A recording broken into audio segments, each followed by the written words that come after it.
ಕರ್ನಾಟಕ ಕಿವುಡ ಸಮುದಾಯದ ಶ್ರೇಯ ಅಭಿವೃದ್ಧಿಗೆ ಆಗ್ರಹಿಸಿ ನಿರಂತರ ನಿರ್ಲಕ್ಷ್ಯಕ್ಕೆ ಒಳಗಾಗಿರುವ ಬಹುಕಾಲದ ಬೇಡಿಕೆಗಳ ಬಗ್ಗೆ ಸರ್ಕಾರದ ಗಮನ ಸೆಳೆಯುವಂತೆ ಒತ್ತಾಯಿಸಿ ಕರ್ನಾಟಕ ರಾಜ್ಯ ಕಿವುಡರ ವೆಲ್ಫೇರ್ ಅಸೋಸಿಯೇಷನ್ ಸದಸ್ಯರು ಮಂಗಳವಾರ ಬೆಳಗಾವಿಯಲ್ಲಿ ಸುವರ್ಣಸೌಧ 1 ವಿಧಾನಸೌಧದ ಬಳಿ ಧರಣಿ ನಡೆಸಿದರು.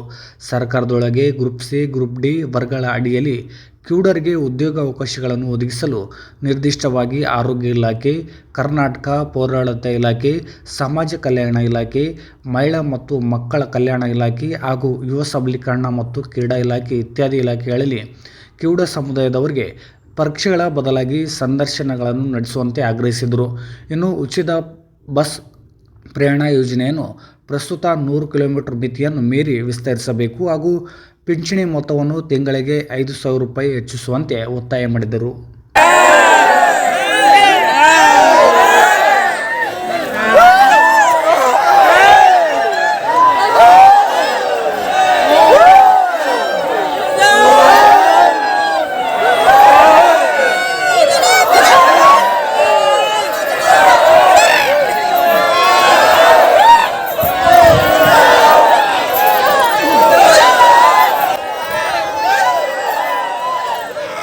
ಸಮಸ್ಯೆಗಳನ್ನು ಬಗೆಹರಿಸಬೇಕು.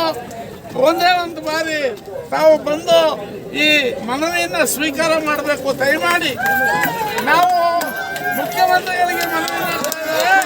ಈ ಮಕ್ಕಳಿಗೋಸ್ಕರ ಒಂದೇ ಒಂದ್ಸಲ ಬಂದು ನಾವು ದೇವರ ರೂಪದಲ್ಲಿ ದರ್ಶನ ಕೊಟ್ಟು ಈ ಬಡ ಮಕ್ಕಳ ಕಣ್ತರಿಸಿ ನಮ್ಮ ಕೆಲಸಗಳ ಶಂಗಾರ ಅಂತೇಳಿ ಕರ್ನಾಟಕ ರಾಜ್ಯ ಕಿವುಡರ ಕ್ಷೇಮಾಭಿವೃದ್ಧಿ ಸಂಘದ ಗೌರವ